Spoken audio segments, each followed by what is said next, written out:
Assalamualaikum warahmatullahi wabarakatuh. A'udzu billahi minasy syaithanir rajim. Bismillahirrahmanirrahim. Walaqad atayna Luqmanal hikmata anishkur lillah wa man yashkur fa innama yashkuru li nafsihi wa man kafara fa innallaha ghaniyyun hamid. Ya qala Luqmanu libanihi wa huwa ya'iduhu ya bunayya la tusyrik billah inna syirka la zulmun 'adzim. Wa wassaynal insana biwalidayhi hamalathu ummuhu wahnan 'ala wahnin wa fisaluhu fi 'amaini an ishkur li wa liwalidayk ilayya al-masir. Wa in jahadaka 'ala an tushrika bima laysa laka bihi ilmun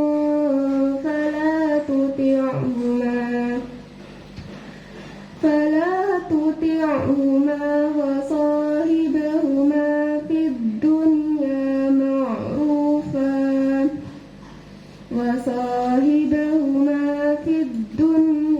ma'rufan wattabi' sabila man anaba ilayya thumma ilayya marji'ukum fa unabbi'ukum bima kuntum ta'malun.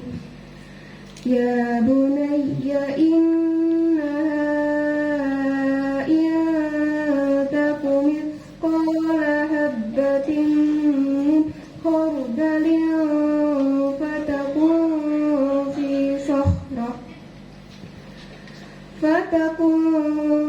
fi sakhratin aw fis samawati aw fil ardi ya'ti biha Allah innallaha latifun khabir.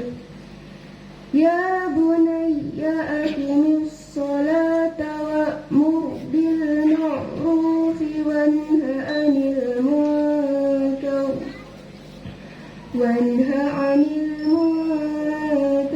wasbir 'ala ma asabak inna dhalika min azmil umur wa la tusa'ir haddaka lin-nasi wa la tamshi fil ardi maraha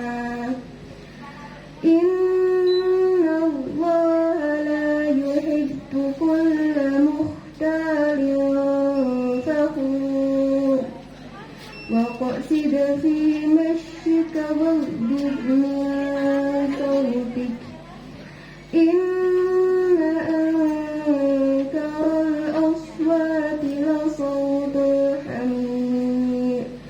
Sadaqallahul azim. Terjemahan surat Luqman ayat 12-19. Aku berlindung kepada Allah dari godaan syaitan yang terkutuk dengan menyebut nama Allah Maha Pengasih, Maha Penyayang. Dan sungguh telah kami berikan hikmah kepada Luqman, yaitu Bersyukurlah kepada Allah, dan barang siapa bersyukur kepada Allah, maka sesungguhnya dia bersyukur untuk dirinya sendiri. Dan barang siapa tidak bersyukur atau kufur, maka sesungguhnya Allah Maha Kaya, Maha Terpuji. Dan ingatlah ketika Luqman berkata kepada anaknya, ketika dia memberi pelajaran kepadanya, "Wahai anakku, janganlah engkau mempersekutukan Allah. Sesungguhnya mempersekutukan Allah adalah benar-benar kezaliman yang besar. Dan kami perintahkan kepada manusia agar berbuat baik kepada kedua orang tuanya. Ibunya telah mengandung dalam keadaan lemah yang bertambah-tambah dan menyapihnya dalam usia 2 tahun. Bersyukurlah kepadaku dan kepada kedua orang tuamu. Hanya kepada aku kembalimu. Jika keduanya memaksamu untuk menyekutukan aku dengan sesuatu yang engkau dan tidak mempunyai ilmu tentang itu, maka janganlah engkau mentaati keduanya. Dan pergaulilah keduanya di dunia dengan baik. Dan ikutlah jalan orang yang kembali kepadaku. Kemudian hanya kepadaku tempat kembalimu. Maka akan aku beritahukan kepadamu apa yang telah kamu kerjakan." Luqman berkata, "Wahai anakku, sungguh jika ada sesuatu perbuatan seberat biji sawi dan berada dalam batu atau di langit atau di bumi, niscaya Allah akan memberinya balasan. Sesungguhnya Allah Maha Kuasa, Maha Teliti. Wahai anakku, laksanakanlah sholat dan suruhlah manusia berbuat yang makruh dan cegahlah mereka dari yang mungkar. Dan bersabarlah terhadap apa yang menimpamu. Sesungguhnya yang demikian itu termasuk perkara yang penting. Dan janganlah kamu memalingkan wajah dari manusia karena sombong, dan janganlah berjalan di bumi dengan angkuh. Sungguh Allah tidak menyukai orang-orang yang sombong dan membanggakan diri. Dan sederhanakanlah dalam berjalan dan lunakanlah suaramu. Sesungguhnya seburuk-buruk suara ialah suara keledai. Maha benar Allah yang Maha Agung." Sekian, terima kasih. Wassalamualaikum warahmatullahi wabarakatuh.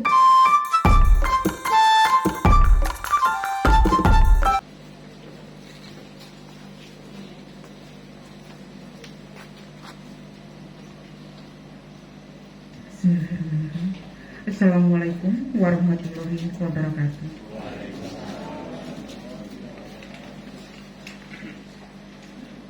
Alhamdulillahi an'amana binikmati iman wal Islam wa nusolli wa nusollimu ala khairil anam Sayyidina Muhammadin wa ala alihi wa sahbihi ajma'in. Amma ba'du. Yang saya hormati Bapak Ketua Pembina Yayasan Masjid Al-Iman, Bapak Insinyur Cuk Suprayatno beserta jajaran. Yang saya hormati Bapak Ketua Pengawas Yayasan Masjid Al-Iman beserta jajaran, dan Bapak-bapak pengurus Yayasan Masjid Al-Iman, Ibu-ibu bidang 2, mitra kami di dalam menerima amanah untuk pendidikan Yayasan Masjid Al-Iman, dan yang saya hormati Ustadz Suhadi Fajri. Terima kasih Bapak telah hadir bersama kami pada acara pagi hari ini. Bapak Ibu dan hadirin sekalian yang saya hormati pula, marilah kita haturkan ungkapan rasa syukur kehadirat Allah Azza wa Jalla yang Maha Pengasih, yang telah memberikan rahmat dan karunia-Nya sehingga kita semua dalam keadaan sehat dan punya kesempatan untuk bisa hadir dalam undangan kami dalam rangka peresmian DKR Al-Iman. Sholawat dan salam semoga selalu tercurah kepada junjungan kita Rasulullah Muhammad SAW beserta keluarga, sahabat, dan semua pengikut hidayahnya. Bapak Ibu yang dirahmati Allah, seperti yang telah saya haturkan dalam undangan, bahwa pada hari ini, Sabtu, tanggal 18 Desember 2021. Kami dari bidang pendidikan Yayasan Masjid Al-Iman diamanai untuk mengembangkan pendidikan, akan meresmikan tempat penitipan anak di bawah naungan Yayasan Masjid Al-Iman. Terwujudnya daycare ini terinspirasi karena memenuhi kebutuhan masyarakat yang kebetulan ayah bundanya bekerja di luar rumah, baik yang full day maupun untuk yang after school dari TK Al-Iman yang sudah ada terlebih dahulu. Perlu kami infokan bahwa daycare yang dipersiapkan ini bukan sekedar tempat penitipan anak, tetapi sebagai partner orang tua yang membantu tumbuh kembang anak agar bisa berkembang secara optimal karena ditunjang dengan fasilitas edukatif yang memadai. Di samping juga dibina oleh bunda-bunda yang sudah mempunyai pengalaman. Bapak Ibu yang dirahmati Allah, sesuai dengan visi misi kami, terbentuknya daycare ini dengan harapan bisa menjadi rujukan pengasuhan, pembinaan, dan pembentukan pribadi anak dengan pendekatan Islami. Kami mohon doa restu dari Bapak Ibu sekalian, semoga apa yang menjadi harapan kita semua memperoleh ridho dari Allah Subhanahu wa Ta'ala. Amin ya Rabbal Alamin. Demikian yang dapat kami haturkan, kurang lebihnya kami mohon maaf dan terima kasih atas perhatiannya. Wabillahi taufik wal hidayah, waridho wal inayah. Wassalamualaikum warahmatullahi wabarakatuh. Waalaikumsalam warahmatullahi wabarakatuh. Termohon sampaikan terima kasih kepada Ibu Kanti selaku Kabid Pendidikan. Nah, Bapak Ibu hadirin sekalian, setelah tadi kita kepada Bapak Ahmad Subagio SH disilahkan.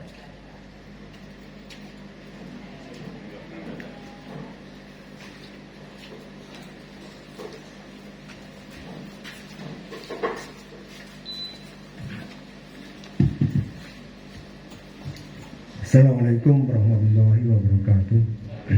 Waladhi arsala rasulahu bil tawadil haq liyufdahu walatin likulli wal karyal musyrikun. Asyhadu an la ilaha illallah wa asyhadu anna Muhammadan abduhu la nabiyya ba'dah. Allahumma shalli ala Muhammad wa ala alihi wa sahbihi ajma'in. Amma ba'du. Alhamdulillah, Bapak-bapak, Ibu sekalian, puji syukur kehadirat Allah Subhanahu wa taala pada pagi hari ini kita diberikan sebuah nikmat untuk bertemu bersama dalam sebuah agenda kebaikan, agenda bersama kita bersama Masjid Al-Iman. Salawat serta salam tercurah kepada Rasulullah SAW sebagai bagian rujukan kita untuk berkehidupan, khususnya dalam konteks daycare ini adalah kehidupan berkeluarga yang didasarkan pada nilai-nilai keislaman. Bapak Ibu sekalian, terima kasih saya haturkan kepada para bini sepuh, kepada Bapak Ketua Pembina, Bapak Awi sebagai pengawas, Bapak Budi, Bapak Yon dan Ibu Farid serta Bapak-bapak dan ibu sekalian yang kita mungkin kami sebutkan. Bapak ibu sekalian, mungkin mewakili pengurus dalam hal ini. Yang pertama, Bapak Munawir mohon maaf karena sebagai ketua yayasan beliaunya saat ini posisi sudah 2 minggu di Jakarta sehingga meminta saya sebagai sekretaris untuk mewakili sebagai pengurus. Untuk itu dalam kaitan dengan kepengurusan kami, mungkin bisa kami sampaikan beberapa hal terkait dengan yayasan ini. Bapak Ibu sekalian, kalau kita ingat, kita mulai sebuah pembangunan fisik itu sekitar bulan Februari 2018. Sebuah tekad, sebuah ikhtiar yang didasarkan pada sebuah keinginan bagaimana mewujudkan Masjid Al-Iman ini, memberikan sebuah nilai-nilai kemakmuran bagi jamaah dan bagi masyarakat Surabaya Timur. Saat itu kita tentukan segmen pasar yang akan kita sasar, sehingga ada beberapa agenda yang disepakati di organ yayasan, agenda-agenda yang memfasilitasi kebaikan-kebaikan dan kemakmuran agar masjid ini lebih mempunyai nilai kemaslahatan lebih dalam. Sebagaimana Bapak dengar saat ini sedang ada suara palu ya. Sedang ada suara palu yang berulang-ulang, itu adalah salah satu bagian aliran kegiatan kita. Setelah 4 tahun berjalan, mudah-mudahan agenda tahapan tempat wudhu sebagai bagian proyek masjid keseluruhan ini bisa kita tunaikan sebelum bulan Ramadan ini. Mohon doa, mohon dukungan dari Bapak Ibu sekalian agar niatan kita bisa terlaksana dan tertunaikan dengan baik. Dan dalam proses pembangunan ini tentunya ada sebuah peristiwa, sebuah periodisasi yang sedemikian rupa, baik terkait dengan pendanaan yang untuk kita ketahui pendanaan pembangunan masjid dan pembangunan gedung ini seluruhnya adalah, sebagian besar adalah dari nilai-nilai kemandirian dari para jamaah sekalian. Dan dalam peristiwa episode sejarah kepengurusan dan selama pembangunan masjid ini terjadilah hal-hal yang memang menjadikan kita harus kuat apapun itu yang terjadi. Salah satu yang kemudian khususnya secara pribadi dan tentunya Bapak-Bapak Ibu sekalian mengingat betapa di tahun 2020 kita kehilangan almarhum Bapak Arif sebagai ketua yayasan. Di 2021 Pak Hengki sebagai pembina dan disusul oleh Pak Nono sebagai pengawas. Kesedihan yang dalam buat kami, tapi itu tidak memberhentikan niatan-niatan kami sejak awal untuk meneruskan cita-cita dari beliaunya. Sehingga kami tidak berhenti untuk melakukan upaya-upaya yang sudah dicanangkan oleh bapak-bapak pembina, bapak-bapak pengawas dan bapak pengurus. Tidak berhenti. Untuk diketahui bahwa setelah deker ini kita jalankan, maka insya Allah mungkin bulan depan itu kita sudah setelah pembangunan tempat wudhu, mungkin ada rehabit terkait dengan rencana kita sebagai bagian dari keputusan itu adalah membangun lokal SD Al-Iman. Mohon sekali lagi doa, dukungan dari Bapak Ibu sekalian, karena itu sesungguhnya adalah modal dasar kami yang sangat kuat untuk kita bisa merealisasikan dari apa-apa yang kita harapkan, yang kita inginkan agar Masjid Al-Iman ini mempunyai nilai lebih, nilai layanan sebagaimana sering disampaikan oleh Bapak Hengki almarhum, bagaimana masjid ini memberikan pelayanan yang optimal kepada para jamaah, bukan mencari kemanfaatan, tapi bagaimana kita memberikan kebaikan-kebaikan kepada seluruh setiap pihak yang ada di Masjid Al-Iman ini. Demikian mungkin akhir dari sambutan kami.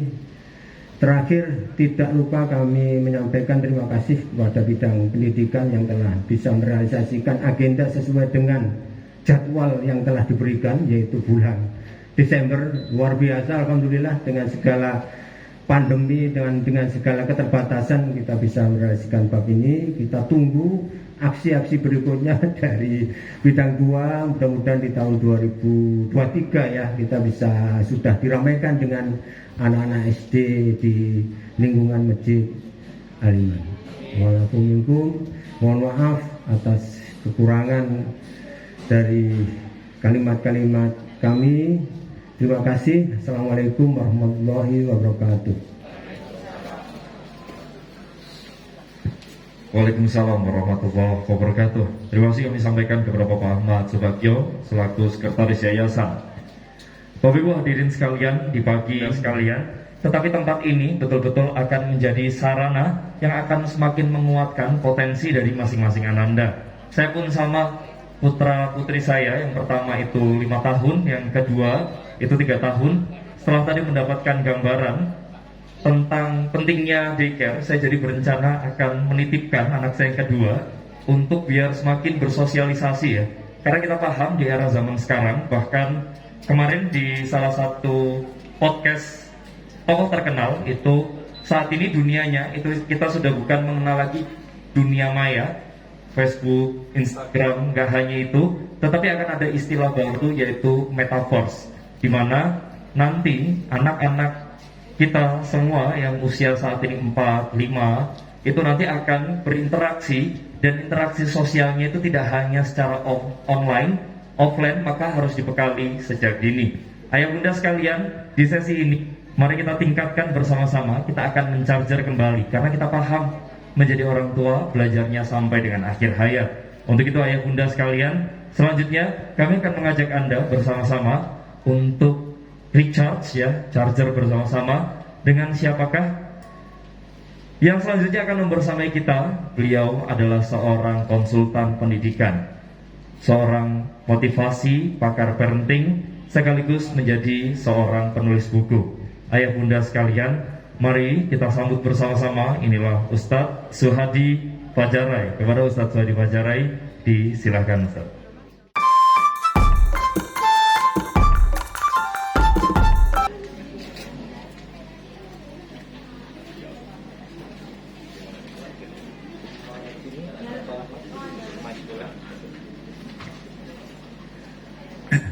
Matur nuwun MC, ini sahabat saya juga nih, Masya Allah. Bismillahirrahmanirrahim. Assalamualaikum warahmatullahi wabarakatuh. Bulan Muharram, bulan yang suci, banyak orang pergi mengaji. Karena salam kurang ruamai tersauti, maka saya ulangi sekali lagi. Insya Allah yang semarak nih, karena ini grand launching ya. Assalamualaikum warahmatullahi wabarakatuh. Masya Allah, yang jawab salamnya kenceng dan ikhlas, saya doakan rezekinya dilimpah ruahkan oleh Allah. Yang belum haji mudah-mudahan disegerakan bisa haji. Yang belum umroh mudah-mudahan bisa umroh bersama keluarganya. Dan anak-anaknya dijadikan sebagai anak-anak yang sholih dan sholihah. Dan kelak jika waktunya tiba, mudah-mudahan anak-anak kita juga mendapatkan jodoh yang terbaik, yang sholih dan sholihah pula. Baik, hari ini saya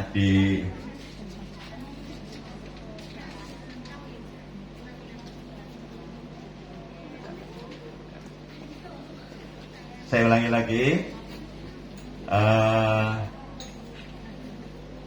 mudah-mudahan anak-anak kita semuanya ini menjadi anak-anak yang insya Allah benar-benar bisa membawa kebaikan buat Islam ini, terlebih juga buat negeri kita tercinta Indonesia Raya ini. Mudah-mudahan Indonesia Raya ini makin berkah ya. Baldatun thayyibatun wa rabbun ghafur.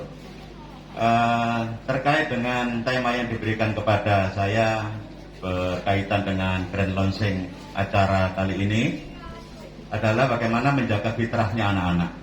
Supaya lebih ringkas, saya ingin menyampaikan kepada penyenangan saja cara-cara tergampang, termudah, yang mudah diingat, supaya nanti kita benar-benar waspada terhadap apa yang kita berikan kepada anak-anak. Saya tanya lebih dulu kepada bapak-bapak sambil ngobrol-ngobrol, ibu-ibu.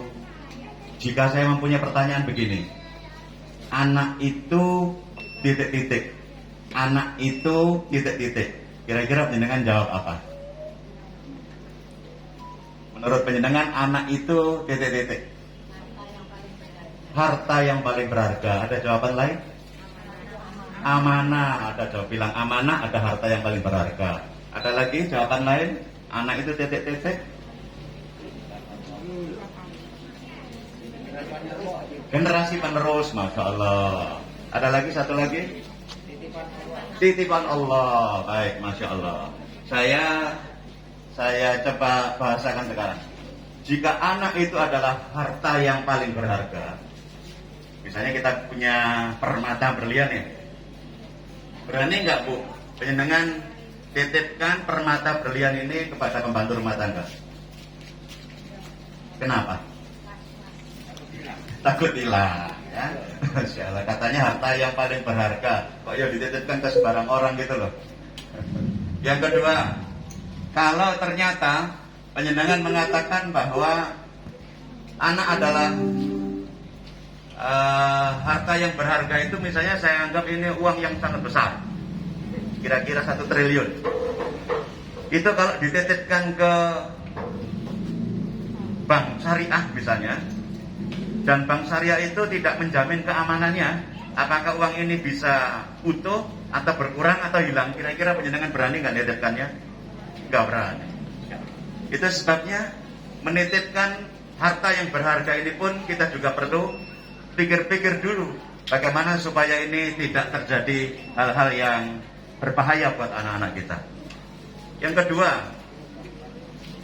anak itu amanah, katanya tadi ada yang bilang.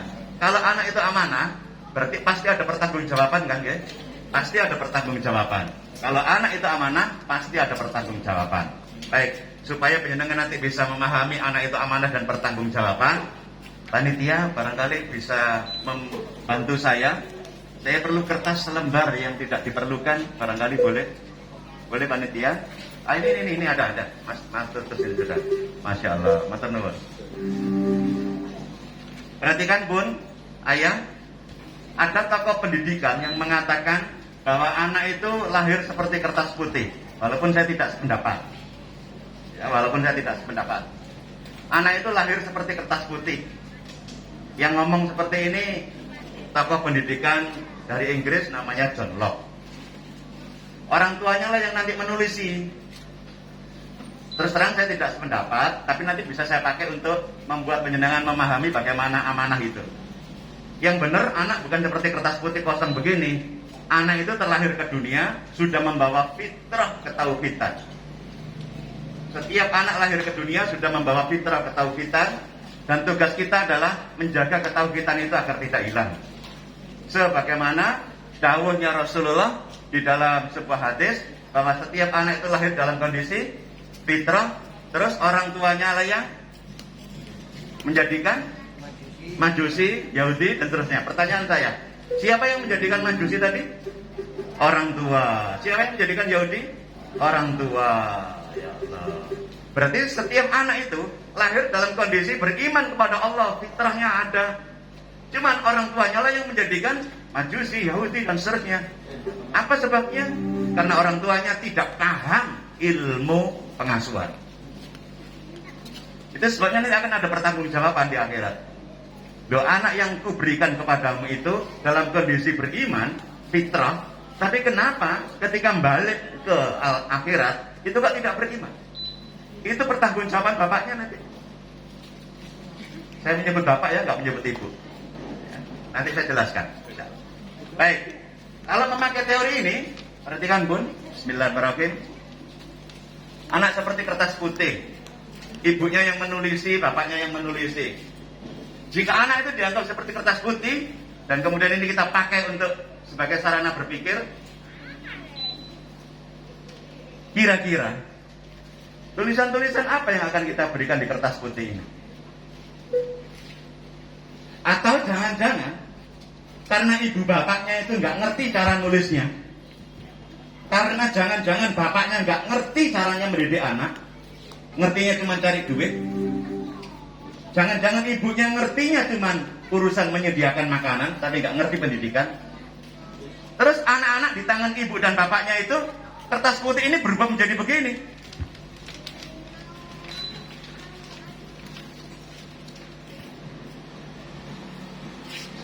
Oke, kan ada konsultan Pak, ada psikolog Pak, bisa dibawa, boleh kita bawa ke sana. Biayanya mahal Pak ya. Coba kalau dibuka begini, bekas ludesnya masih ada nggak? Masih. Coba perhatikan Bu, Pak, ke sini. Bagaimana jika anak-anak kita yang diasuh oleh orang tua yang bermasalah itu, kemudian anak-anak ini justru tumbuh menjadi kertas yang robek sana sini? Jawaban apa yang sudah engkau siapkan ketika Allah bertanya tentang anak-anak kita di akhirat nanti?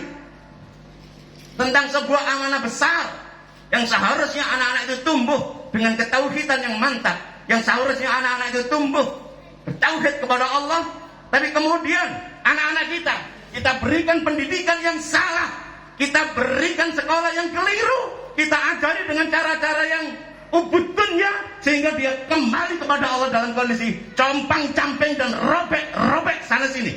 Jawaban apa yang sudah kau siapkan nanti, wahai ayah, wahai bunda?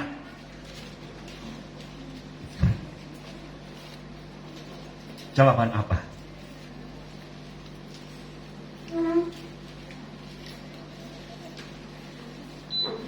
Kita perlu istighfar banyak-banyak. Jangan-jangan anak-anak kita yang sudah gede itu nggak ngerti bagaimana seharusnya hidup sebagai orang beriman. Kita perlu istighfar banyak-banyak. Kita perlu panduan.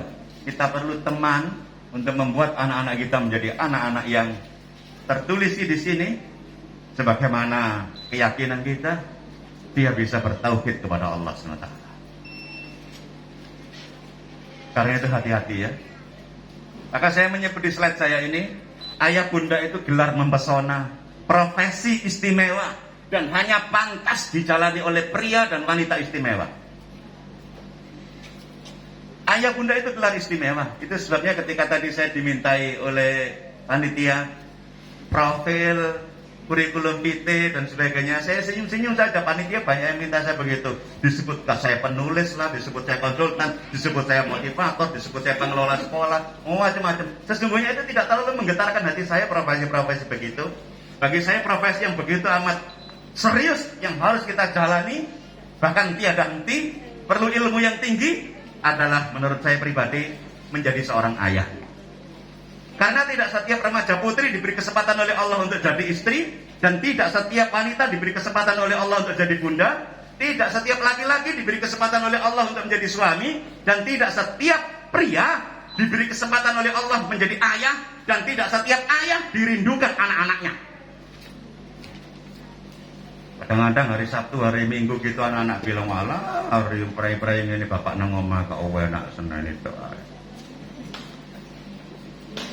Silakan berpikir, jangan-jangan kita ini tidak idolanya anak-anak. Makanya anak-anak idolanya Korea. Makanya anak-anak idolanya adalah artis-artis yang bermasalah. Naudzubillah min dzalik. Kenapa? Karena bapaknya tidak membanggakan, tidak bisa jadi idola. Karena ibunya tidak membanggakan, tidak bisa jadi idola. Hati-hati, jangan sampai anak-anak pulang ke haribaan Allah nanti dalam kondisi compang-camping seperti ini. Kita yang akan mempertanggungjawabkan. Tapi kan Pak, mendidik anak itu repot. Memang repot. Mendidik anak itu repot Pak. Mendidik anak-anak supaya anak-anak menjadi solih-solihah itu repot. Butuh biaya banyak. Repot Pak. Saestu repot Pak. Gak ada orang tua yang gak repot. Tetapi kalau penjenengan itu mau berepot-repot di dunia, insya Allah kerepotan kita akan berhenti di dunia ini dan tidak berlanjut ke akhirat. Tapi siapa orang tua yang tidak mau berepot-repot di dunia, di akhirat dia akan mengalami kerepot yang sangat besar. Ambil contoh, ibu bapaknya sudah haji, sudah sering umroh, sedekahnya banyak. Ya Allah, digiring oleh Allah misalnya ke surganya Allah. Anaknya yang nggak mau sholat, nggak berbakti kepada orang tuanya itu, yang kurang ajar itu, digiring ke neraka. Dan di depan pintu neraka itu misalnya anak kita itu berteriak-teriak, ya Allah, saya tidak mau masuk neraka, ya Allah, saya tidak mau masuk neraka, ya Allah, saya tidak mau masuk neraka. Kira-kira kalau dijawab, kenapa tidak mau masuk neraka? Dulu di dunia itu loh ya Allah, dulu di dunia itu loh ya Allah, saya tidak sholat, bapak saya diam saja, ya Allah. Dulu di dunia itu ya Allah saya tidak sholat subuh, ibu saya juga diam saja. Dulu di dunia itu ya Allah saya tidak baca Quran, tidak mengerti Al-Quran, ibu saya diam saja. Dulu di dunia itu ya Allah saya gadget-gadgetan, genggiman sampai malam larut. Saya terpapar pornografi, bapak saya juga diam saja. Kira-kira repot nggak orang tua ya yang punya anak kayak begini? Masya Allah. Maka sungguh pada kesempatan kali ini saya mengetuk hati penjenengan semuanya, terlebih hati saya sendiri juga. Mudah-mudahan kita lebih serius untuk mengurusi anak-anak kita semuanya ya, Insya Allah. Anak-anak harus dijaga fitrah keimanannya itu, fitrah keimanannya. Tapi kan pendidikan Islam mahal Pak. Al-Islam, Al-Iman ini kan juga Allah nggak ngerti saya. Bayar nggak dan begitu. Oh enggak, bayar enggak Insya Allah. Tapi kan bayar Pak. Kerahkan seluruh yang penjenengan punya supaya anak-anak mendapatkan pendidikan yang terbaik. Karena Rasulullah dawuh di dalam sebuah hadis bahwa pemberian yang utama dari orang tua kepada anak, pemberian yang utama dari orang tua kepada anak itu adalah pendidikan yang baik. Bukan rumah yang baik, bukan mobil yang baik, bukan laptop yang baik, pendidikan yang baik. Ada banyak orang yang sanggup beli rumah sampai 7, beli mobil sampai berderet-deret, tapi nggak sanggup memberikan pendidikan yang terbaik untuk anaknya. Lalu mengatakan larang kalau Islam itu. Larangnya ini berapa toh Pak? Ya Allah. Larangnya ini berapa gitu loh ya. Jadi saya berpikir keras gitu ya. Ya Allah. Maunya itu kalau ngaji nggak bayar gitu ya. Tapi kalau les bahasa Inggris dan larang nggak apa-apa. Ya Allah. Maunya gitu nih. Ini mentalitas umat ini masih begitu. Maunya kalau les komputer bayar mahal pun nggak masalah. Tapi nek wis jenenge ngaji yo dong bayar ta larek. Insyaallah. Maunya guru-guru ngaji itu nggak boleh hidup yang layak gitu ya. Sepeda motornya welek, tek-tek. Sementara kalau kita menghargai sekolah-sekolah internasional begitu tamat tingginya. Saya tunjukkan pada penjenengan semuanya. Saya ini pernah jadi guru Pak.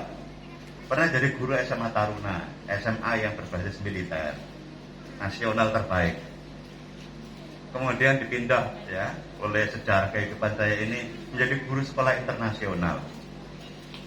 Sekolah internasional. Kira-kira menurut penjenengan sekolah nasional dan sekolah internasional itu mahal mana? Mahal mana? Mahal internasional, Insya Allah. Saya tunjukkan Bu ya, itu oleh grup TK di sekolah internasional saya waktu itu tahun 2008. Uang pangkalnya 70 juta. SPP-nya per bulan waktu itu 6 juta. Tahun 2008 Bu, sekarang saya wallah alam ya, sekarang sudah naik gitu ya. Dan mereka beli Bu. Dan alhamdulillah sekarang saya beredar keliling-keliling di antara sekolah-sekolah Islam yang ada. Harusnya sekolah Islam itu Bu lebih mahal daripada sekolah internasional. Nah, mohon dicermati ya, Al-Iman. Ya. Kok bisa? Karena sekolah nasional itu Pak, sekolah nasional itu kurikulum jangkauan nasional. Dari Sabang sampai Merauke. Kalau sekolah internasional itu antar benua Pak, ngobrolnya Pak. Kalau ngajar sudah antar benua. Benua Afrika dibicarakan, benua Amerika dibicarakan, Eropa dibicarakan. Begitu kurikulumnya lebih luas. Makanya wajar ya sekolah nasional dengan internasional lebih mahal internasional. Dan sekolah Islam itu Pak termasuk Al-Iman. Kurikulumnya itu ngobrolnya itu adalah dunia sampai Masya Allah. Betul-betul. Dan penyakitnya sekolah-sekolah Islam itu adalah guru-guru sendiri itu tidak bangga berada di sekolah Islam.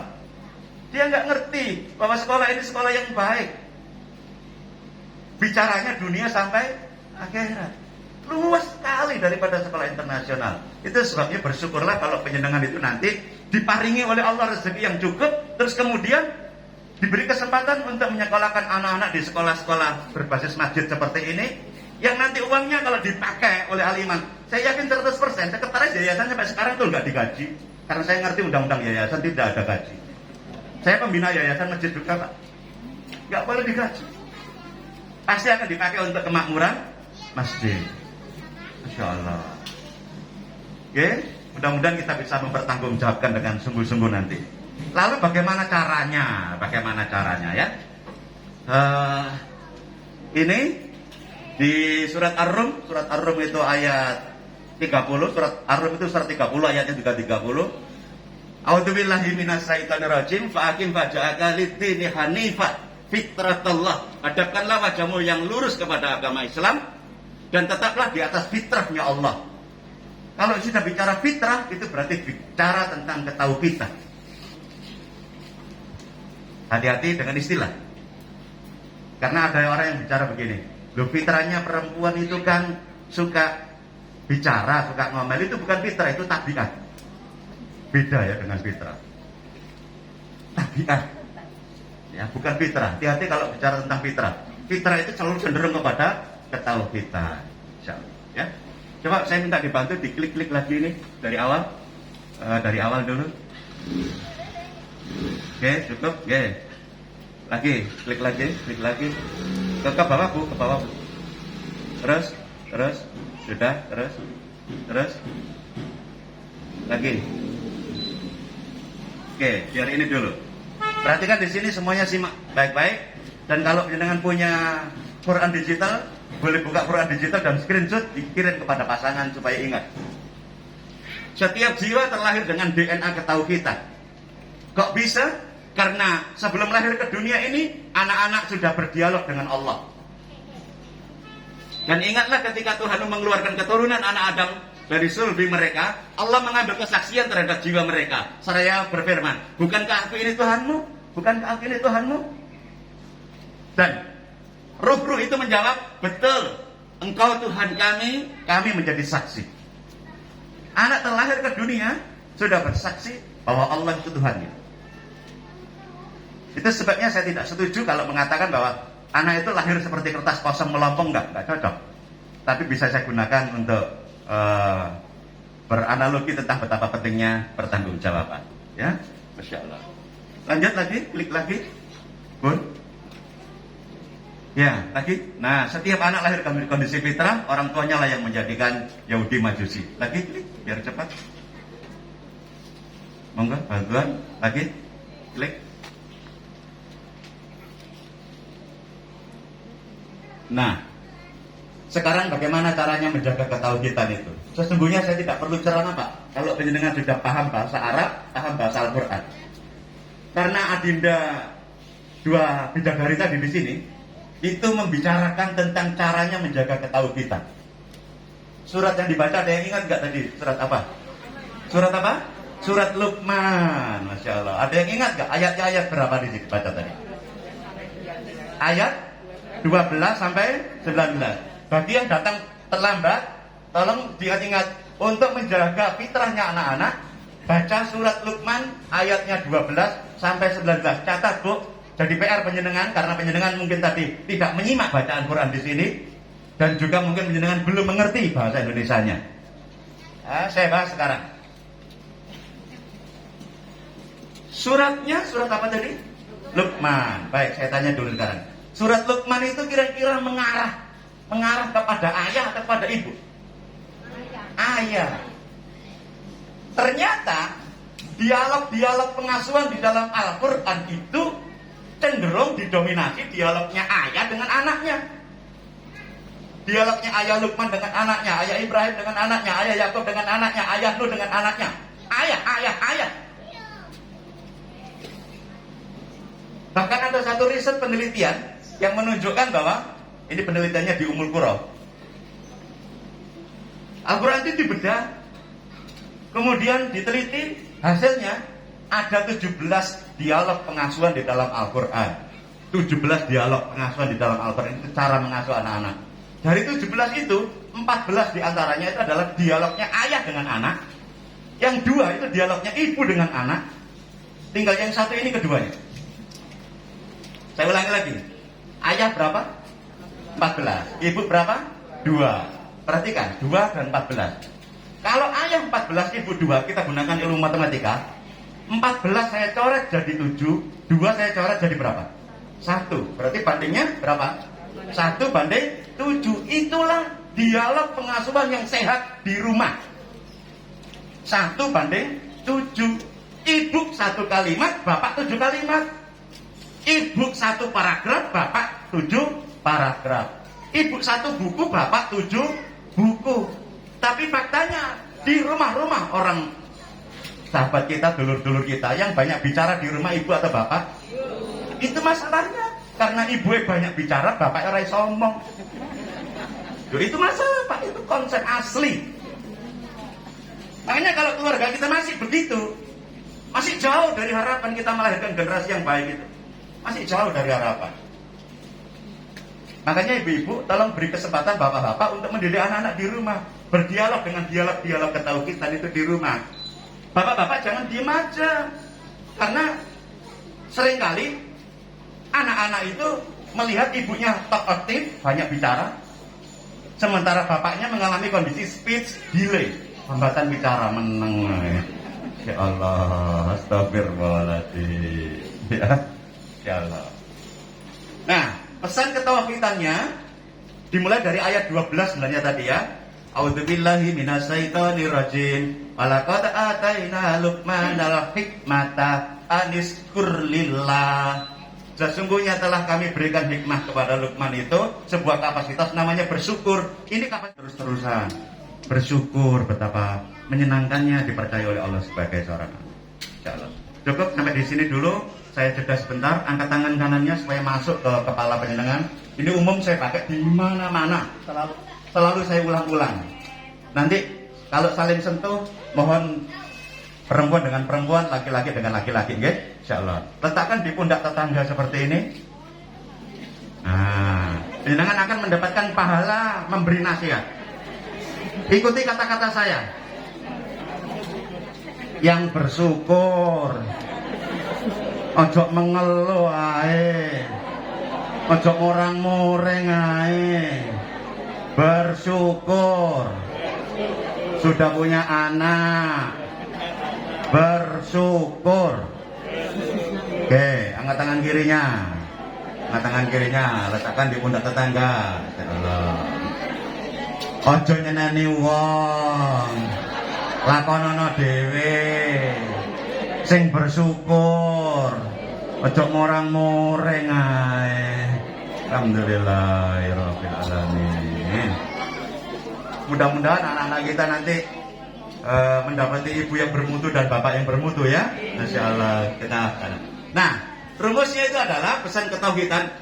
Langkah pertama, Bu, setelah bersyukur dan berhikmah tadi, ayat berikutnya bunyinya begini. Ya bunaya la tusyrik billah. Ya bunaya la tusyrik billah. Lihat panggilannya. Ya bunaya. Ya bunaya itu panggilan yang paling bagus.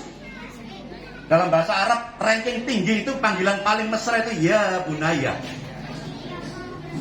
Langkah pertama kalau manggil anak-anak jangan pernah panggilan buli-bulian. Ayo sekarang gendut sini gendut. Gitu loh. Ayo sini si kerebul hitam kamu sini. Enggak boleh. Panggilannya adalah panggilan yang paling mesra. Terus yang diajarkan itu adalah la tusyrik billah, jangan menyekutukan Allah. Karena menyekutukan Allah itu perbuatan kezaliman yang sangat besar. Nah, sayangnya ada sejumlah informasi yang bertabrakan dengan ini. Misalnya, Bu, saya nulis buku dan buku saya tabrakan sama Quran. Kira-kira yang benar buku saya atau Quran? Quran. Buku saya jelas salah. Ngerti enggak? Jangan pernah dengar enggak? Ada nasihat begini. Bahkan di seminar-seminar parenting. Kalau didik anak itu hindari kata jangan. Soalnya dilarang malah apa? Ngelakoni. Pernah dengar bang itu? Loh, sudah sampai ke sini ternyata ya. Insyaallah. Ojo melayu. Anak-anak malah melayu. Insyaallah. Baik. Saya tunjukkan ilmunya. Walaupun ilmiah ya.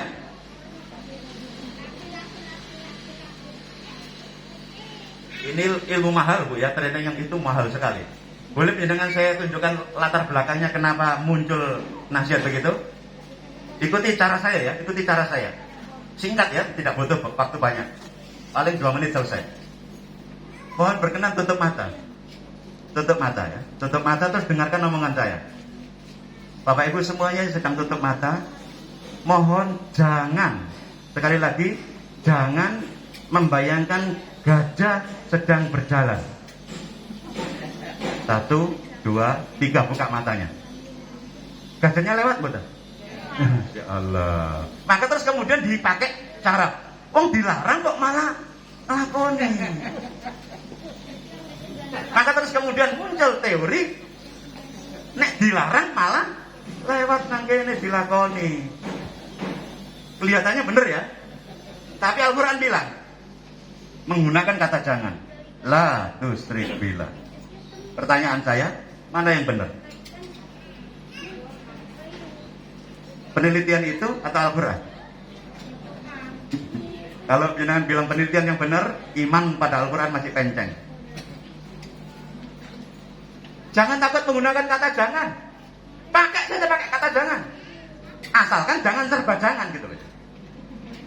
Jangan ini, anaknya bingung meneng aja ya. Ya ampun. Boleh pakai kata jangan itu boleh, nggak apa-apa. Terutama untuk hal-hal yang pengaruhnya besar. Jangan menyekutukan Allah. Jangan pacaran, titik. Karena pacaran itu mendekati zina. Pakai kata jangan, Bu. Jangan malah dibelokkan. Kalau pacaran yang Islami ya pacaran Islami itu. Mungkin diawali dengan assalamualaikum ya. Diakhiri dengan doa kafaratul majelis ya. Gimana pacaran Islami itu ya? Astagfirullahaladzim ya. La tusyrik billah, ini penting. Jangan menyekutukan Allah ya. Klik lagi Bu. Yang slide berikutnya lagi. Jadi jangan serba jangan. Tapi boleh menggunakan kata jangan. Lagi klik lagi. Ketauhidan itu pesan penting dan genting, nasihat utama sebelum nasihat-nasihat yang lain. Namun sayangnya justru ini yang tidak dikuasai oleh orang tua. Coba kalau anak-anak tanya begini Bu. Ini ada anak kecil SD nih. Ini cerita dari seorang ustadz, guru saya. Anak kecil ini SD ini diajak Jumatan di kelas 1, diajak Jumatan. Terus pas pulang dibonceng bapaknya motor tuh. Anak ini tanya, Bibi, tadi Allah itu Jumatan di mana? Ini pun jawabnya. Ngeli pertanyaan ini ya. Masya Allah. Allah itu di mana sih, Bi? Nah, jangan-jangan kita nggak menguasai ini dialog-dialog ketauhidan ini. Ngertinya cuma satu-satu, aku sayang ibu. Ngertinya yang sederhana-sederhana, jangan-jangan itu. Maka sungguh pendidikan itu menjadi penting kalau pendidikan itu bisa mengenalkan anak kepada Allah. Pendidikan yang baik ukurannya adalah pendidikan yang membuat anak-anak runduk taat kepada Allah. Pendidikan yang tidak baik walaupun mahal itu adalah pendidikan yang tidak bisa membuat anak-anak runduk taat kepada Allah. Sederhana, mudah-mudahan Al-Iman bisa amanah yang seperti ini ya, mengenalkan anak-anak kepada Allah dan melengkapi keterbatasan ilmunya orang tua ini ya. Coba klik lagi, Bun. Ada kalimat begini, Bun, hati-hati. Anak-anak itu kan waktunya bermain-main. Anak-anak kan waktunya bermain-main. Ngapain repot-repot harus pakai mengenalkan agama kepada anak-anak? Dengar ya, anak-anak memang pada saat usia TK itu fasenya bermain-main. Fasenya bermain-main. Tetapi bukan untuk bermain-main dia dilahirkan ke dunia. Leres badan. Anak-anak lahir ke dunia untuk bermain-main atau untuk menjalankan perintahnya Allah, beribadah? Beribadah. Itu sebabnya hati-hati dengan konsep-konsep yang seperti ini. Anak-anak lahir ke dunia supaya menjadi orang yang beriman. Dan mudah-mudahan anak-anak kita jadi beriman semuanya ya. Insya Allah, bukan hanya sekadar bermain-main. Baik. Daycare itu biasanya usianya adalah usia TK ke bawah. Biasanya ya. Kepala daycare-nya siapa? Bu? Mana kepala daycare-nya? Penyedangan ya? Insya Allah. Yang dititipkan di sini rentang usia pinten? 2,5 bulan sampai 3 masih anak-anak loh ya, masih kecil-kecil loh ya. Ingat yang dititipkan di sini anak kandung ya, bukan anak mertua ya. Yalah, karena kadang-kadang kita ini salah kaprah dengan anak kandung dan anak mertua. Pertanyaan saya, mana yang lebih sulit diatur, anak kandung apa anak mertua? Anak mertua kelihatannya lebih rewel ya. Ya Allah. Nah, sekarang bagaimana caranya supaya nanti orang tuanya itu yang menitipkan anak di daycare, nyekolahkan di TK sebelah itu, di SD sebelah, mudah-mudahan ada SMP SMA-nya nanti. Orang tuanya sama-sama sepaham. Ibunya ngerti alur pendidikan, bapaknya juga ngerti alur pendidikan. Maka saya menganjurkan supaya begini terjadi. Nah, saya ini ngelola sekolah, saya mulai ngaku ngelola sekolah juga. Saya wajibkan ibu dan bapaknya itu senantiasa ikut kajian-kajian parenting selama seperti ini setiap bulan di sekolah yang kami kelola. Kenapa? Karena banyak ibu yang dulu sebelum menikah punya anak itu sempat kursus caranya jadi ibu, caranya dari bapak. Ada yang sempat kursus 2 minggu saja caranya jadi ibu, jadi istri. Enggak. Ada yang sempat kursus caranya jadi bapak 2 minggu saja. Enggak ada. Berarti anak-anak kita itu mendapati orang tua bonek semuanya kan? Ilmu belum ada tapi berani mengasuh gitu loh ya. Saya tanya kepada pengurus yayasan, guru-guru yang mengajar di TK, apakah itu boleh sembarang orang bisa langsung mengajar? Enggak. Perlu ijazah juga kan? Ijazah pendidikan? Ya Allah. Untuk ngajar di TK perlu ngajar ijazah pendidikan ini. Nah sementara kita ini, anaknya TK, anaknya SD, anaknya SMP, anaknya SMA, nggak punya ijazah apa-apa tentang pendidikan. Betapa bahayanya. Maka caranya untuk menutupi kekurangan ini adalah sekolah, daycare, TK dan sebagainya ini punya program kajian keorangtuaan yang rutin supaya orang tua itu punya pemahaman yang sama dengan sekolah untuk menjadikan anak-anak ini bertauhid kepada Allah. Punyalah yang seperti itu dan rutinkan ikut. Insyaallah, oke? Insyaallah rutinkan ikut. Kenapa? Nah, ini saya tunjukkan ilmunya langsungnya. Saya tunjukkan ilmu bagaimana caranya mengasuh anak yang lebih cospleng. Mau cara yang rumit atau cara yang sederhana? Yang sederhana. Mau yang mudah diingat atau yang ilmiah tapi gampang lupa? Mudah diingat. Caranya lihat saya, karena ini gerakan. Perhatikan saya semua ya, kalau terhalang tembok, terhalang tiang ini jangan bergeser sedikit. Yang manut dengan perintah saya pakai pengeras suara ya, insyaallah. Angkat tangan kanan seperti ini. Insyaallah. Manut dengan saya ya, pengeras suara nih, gerak-gerakan seperti ini. Insyaallah ya, dada-dada seperti ini, agak kencing sedikit, semangat. Letakkan di pundak sendiri sebelah kiri gini. Nah, ikuti kata-kata saya. Yang bersyukur. Yang keras, yang bersyukur agar tidak tersungkur di jalan kufur. Angkat tangan kanan lagi, gerak-gerakan penuh semangat. Insyaallah. Letakkan di pundak sebelah kanan. Insyaallah. Yang sabar agar pintu surga terbuka lebar. Ini intinya di sini. Angkat tangan lurus, gerakan penuh semangat, sangat kencang. Lihat saya semuanya, jangan melihat yang lain. Lihat saya semuanya. Tangan kanan yang bergerak sangat cepat ini, tepukkan perlahan-lahan, jangan keras-keras ya, perlahan-lahan. Di dagu masing-masing. Oke. Di dagu. Dagu. Dagu. Bu, dagu, Bu. Pak polisi juga dagunya di atas ya. Baik, pertanyaan saya, kenapa dagu penjenengan pindah ke sini? Kenapa? Oh, karena ngikuti saya. Apa enggak dengar omongan saya? Dengar. Berarti mana yang lebih berpengaruh pada penjenengan? Yang saya omongkan atau yang saya contohkan? Yang terdengar atau yang terlihat? Sama saja anak-anak juga begitu. Anak-anak akan menjadi cepat baik kalau dia melihat contoh yang baik. Dia melihat contoh dari ibunya, dia melihat contoh dari bapaknya. Kalau ingin anak-anak rajin sholat 5 waktu ke masjid, dia harus melihat bapaknya berangkat ke masjid 5 waktu. Melihat, bukan mendengar. Kupingmu gak perungatan kan? Bukan itu. Kalau ingin anak-anak itu rajin baca Quran, dia harus melihat ibunya pegang Quran. Pegang tok, Bu, gak apa-apa. Ya. Orang baca juga nggak lancar-lancar amat ya. Insyaallah. Berarti siapa yang harus baik lebih dulu? Orang tuanya atau anaknya? Orang tuanya. Dalam teori ilmu pendidikan tarbiyatul aulad, teori pendidikan Islam, teori yang ini itu namanya teori keteladanan.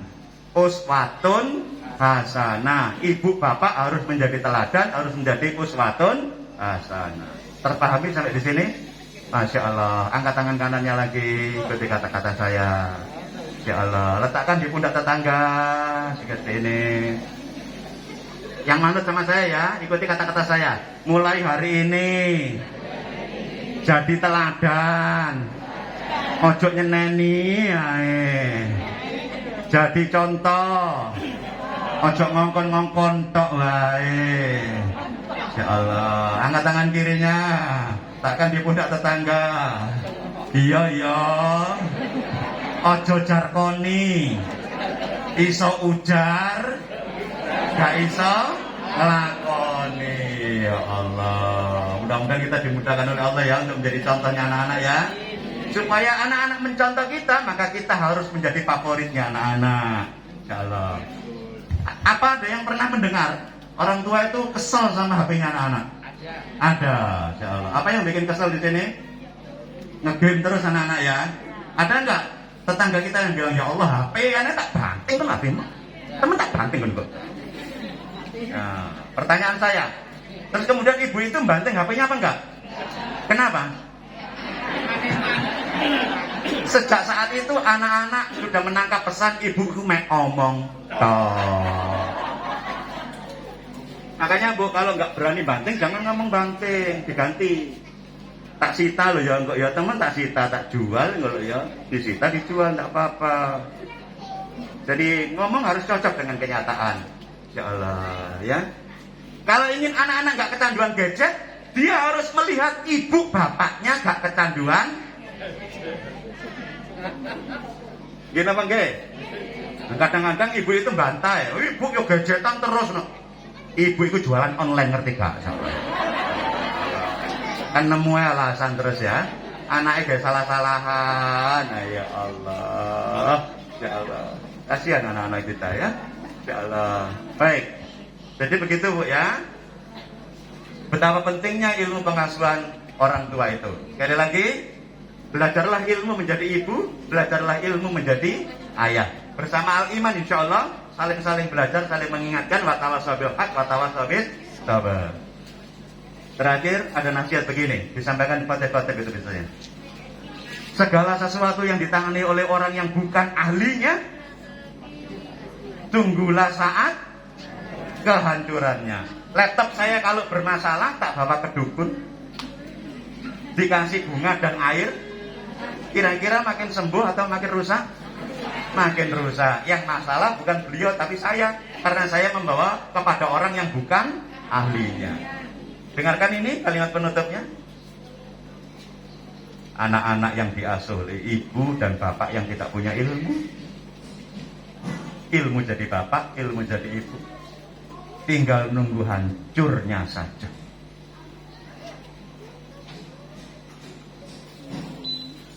Ibu yang nggak punya ilmu, bapak yang nggak punya ilmu menyebabkan kehancuran anak-anak. Hati-hati. Jangan nanti akan ditanya, karena anak itu amanah. Di akhirat ditanya, seperti apa engkau mengajari anak-anakmu? Seperti apa engkau memilihkan sekolah anak-anakmu? Seperti apa sesungguhnya anak-anakmu mendapatkan pendidikan darimu? Panjang urusannya nanti. Insyaallah. Ibu-ibu yang masih muda-muda, bapak-bapak yang masih muda-muda, ada enggak di rumah itu anak-anak juga bersama mbahnya? Siapa yang anak-anaknya masih punya mbah? Anaknya masih punya mbah? Oh, ya. Dengarkan ini yang sering luput dari pengelola sekolah. Kalimatnya agak sengak nih, mohon maaf guys. Karena yang sengak itu nanti biasanya diingat.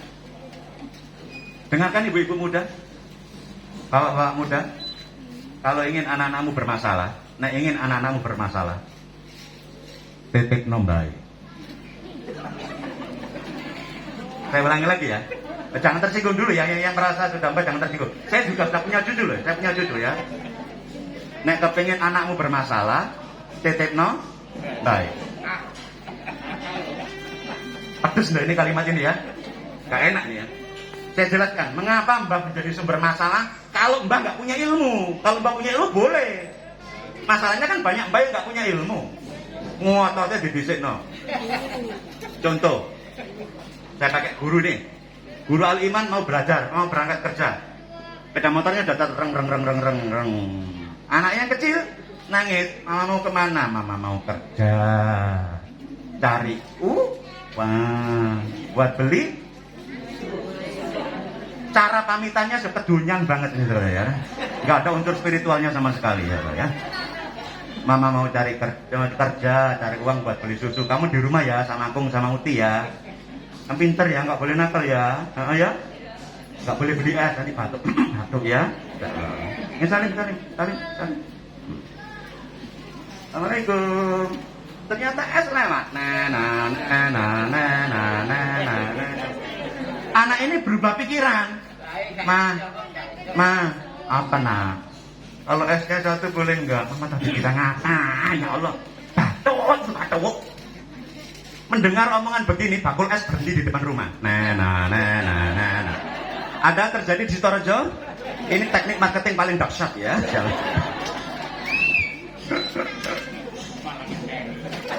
Anak ini kemudian menggunakan jurus apa supaya boleh?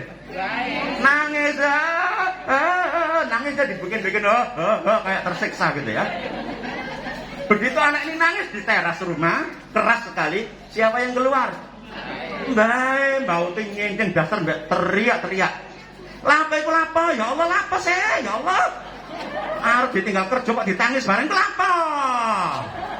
Ya Allah. Mendengar pembelaan begini, anaknya nangisnya kenceng, apa langsung berhenti? Makin kenceng, makin digae-gae. Masya Allah, pakul es sama enteng terus ya. Kuat-kuatan. Akhirnya Mbak Kung keluar. Mbak Kung yang pensiunan itu kan punya duit juga. Apa sih ono kenapa?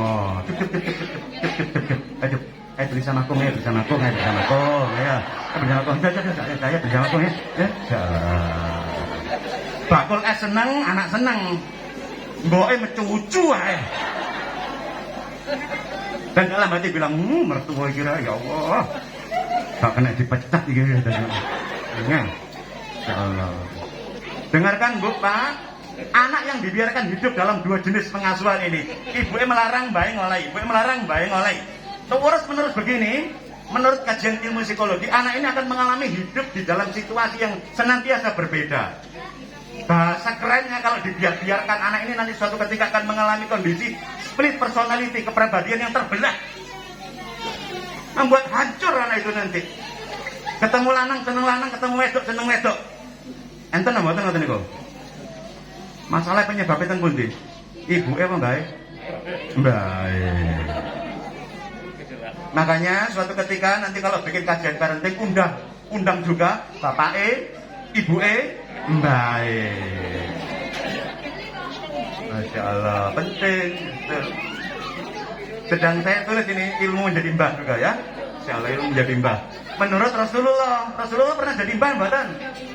Enggak lah, Rasulullah itu punya ilmu, caranya jadi mbah, caranya jadi bapak, caranya jadi suami, ada ilmunya semuanya. Nah rata-rata kita ini banyaknya adalah ilmunya ilmu perasaan. Ya, nanti kita akan belajar lebih jauh. Ini hanya sebagai pengantar saja ya, sebagai pengantar saja. Baik, saya ingin memberi hadiah. Bentar ya, ada hadiah dari di tas saya ini.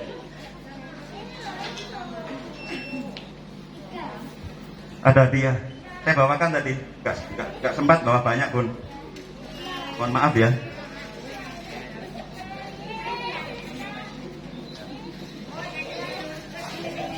Saya ini katanya disebut penulis buku tadi, saya buktikan ya, saya penulis buku.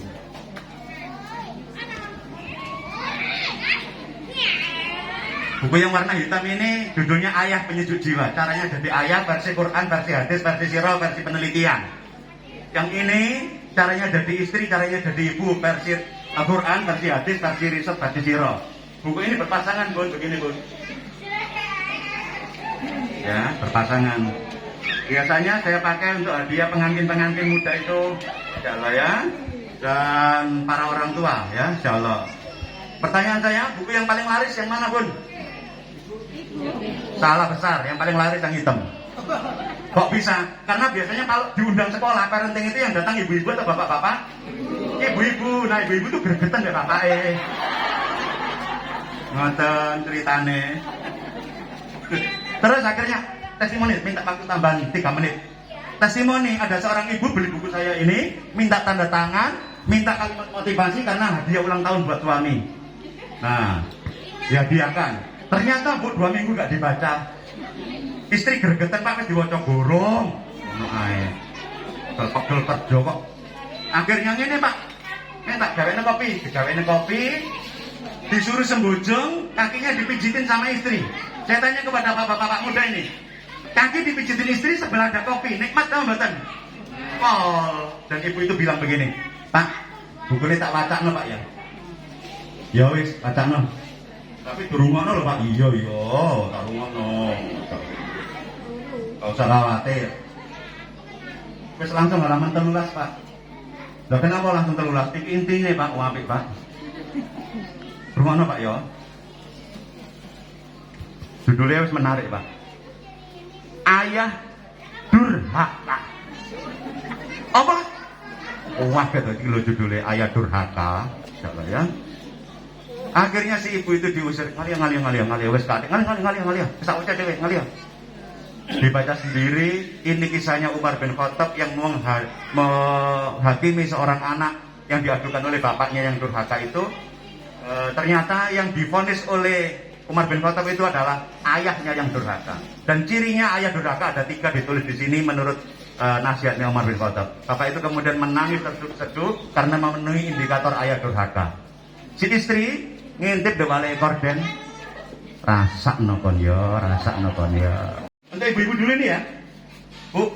Pertanyaan saya, siapa di antara ini tidak ada di toko buku manapun loh ya, dengan tarik kemana saja nggak bakal ketemu kecuali kalau ketemu dengan tim saya. Siapa di antara penjenengan di antara ibu-ibu ini yang mulai hari ini berani dengan penuh kesabaran, ketelatenan, memastikan agar suaminya itu sholat 5 waktu ke masjid? Oh, Masya Allah. Ini angkat tangan paling dekat dengan saya. 5 waktu. Kami masih ada Bu ya? Alhamdulillah. Soalnya di Tuban itu ada yang saya kasih begitu, ternyata dia bilang suami saya sudah nggak ada Ustaz ya. Bapak-bapak, siapa di antara penjenengan yang mulai hari ini berani berkomitmen besar untuk menjadi teladannya anak-anak, sholat 5 waktu di masjid, ngaji Quran dan sebagainya? Siapa yang berani? Masya Allah. Bu, saya tanya Bu, ada ayah muda, ada mbah-mbah, diberikan ke siapa Bu? Ayah muda. Ayah muda itu sana Bu, bukan sini Bu. Oh sana. Ayah muda, Masya Allah. Biar belajar ayah muda. Mudah-mudahan bermanfaat ya. Masya Allah. Baik. Habis waktunya, angkat tangan kanan, angkat tangan kanan. Insya Allah, letakkan di pundak tetangga. Habis waktunya. Mulai hari ini, teruslah belajar menjadi orang tua. Ben gak morang-moring ae. Angkat kirinya, takkan di pundak tetangga. Sekolah itu perlu biaya. Ojo medit-medit. Biaya. Ojo medit-medit. Insyaallah. Waktunya pendek, saya kembalikan kepada Mas Tutus. Demikian yang bisa saya sampaikan. Mohon maaf kalau ada tutur kata yang kurang aksan. Ihdinas siratal mustaqim. Assalamualaikum warahmatullahi wabarakatuh. Waalaikumsalam warahmatullahi wabarakatuh. Masya Allah. Bapak Ibu hadirin sekalian, boleh dong tepuk tangan untuk kita semua. Nah, bersama dengan Ustaz Bajarai. Selanjutnya nih Bapak Ibu hadirin sekalian, setelah tadi kita charger bersama-sama, kami akan ajak Anda untuk bersiap-siap menyaksikan prosesi Bapak Ibu hadirin sekalian launching dari Daycare Al-Iman ya, yang insya Allah akan menjadi partner, akan menjadi rekan ayah bunda sekalian untuk semakin meningkatkan tumbuh kembang optimal dari buah hati kita bersama. Untuk itu, sebelum kita masuk ke sesi berikutnya, ayah bunda sekalian,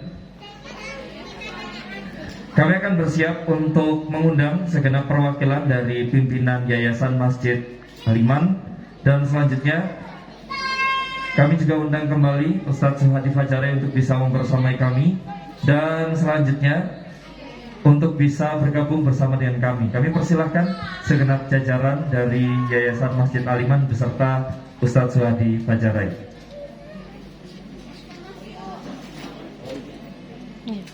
Monggo bergabung bersama dengan kami. Kami juga undang Bapak Insinyur Jo Suprayitno untuk bisa bergabung bersama dengan kami. Kita foto terlebih dahulu.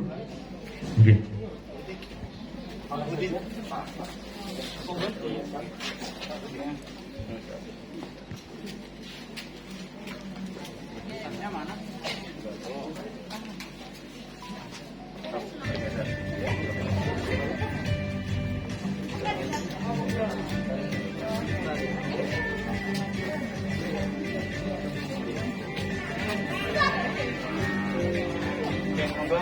Pakai pose kalender dulu ya. Pose kalender dulu. Formal dulu.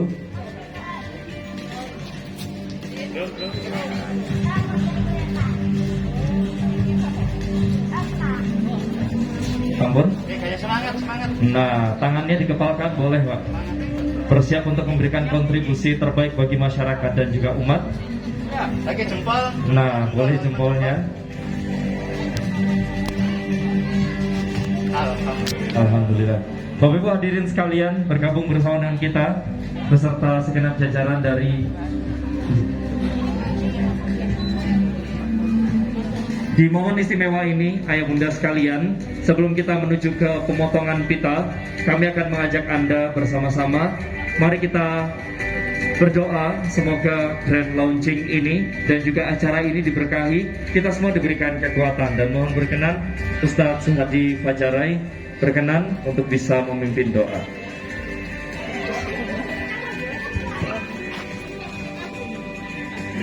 Mari kita berdoa sebentar. A'udzubillahi minasyaitonirrajim. Bismillahirrahmanirrahim. Allahumma shalli ala sayyidina Muhammad wa ala ali sayyidina Muhammad walhamdulillahi rabbil alamin.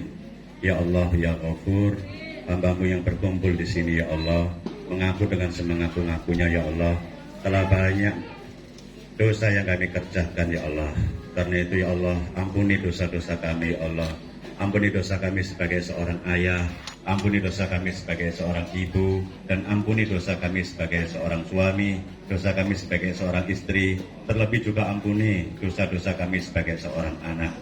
Hari ini ya Allah, hari ini ya Allah, dengan bermohon keberkahan-Mu, rahmat-Mu, hidayah-Mu ya Allah, kami segenap Yayasan Al-Iman ingin sekali meresmikan dikir kami ya Allah sebagai ikhtiar dakwah kami untuk membersamai putra-putri kaum muslimin, sehingga anak-anak kami nanti menjadi anak-anak yang terjaga dunia sampai akhirat, anak-anak yang menjadi anak-anak yang solih dan solihah.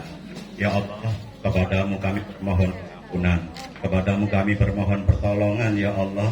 Tolonglah kami ya Allah, tolonglah kami ya Allah. Sungguh tanpa pertolongan-Mu ya Allah, kami tidak bisa berbuat apa-apa. Tolonglah kami ya Allah, tancapkan iman yang kokoh di dada kami ya Allah. Lembutkan hati kami ya Allah, sehingga kami punya adab yang baik ya Allah. Bukalah pintu-pintu kecerdasan kami ya Allah, sehingga kami punya ilmu yang bermanfaat. Kuatkan fisik kami ya Allah, jasad kami ya Allah, mentalitas kami ya Allah, supaya kami punya amal-amal jariah yang berlimpah ya Allah. Ya Allah, kepadamu kami menyembah, kepadamu kami memohon pertolongan. Allahumma sholli ala sayyidina Muhammad wa ala ali sayyidina Muhammad. Rabbana dzalamna anfusana wa illam taghfir lana wa tarhamna lanakunanna minal khasirin.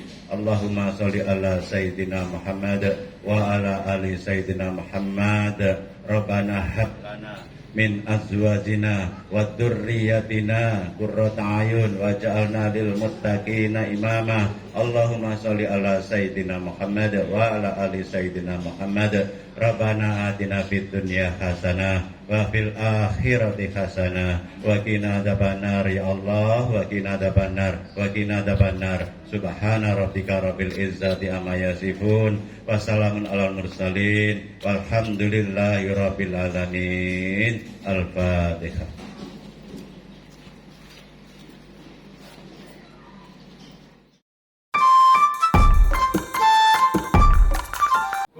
Satu, dua, tiga. Bismillahirrahmanirrahim.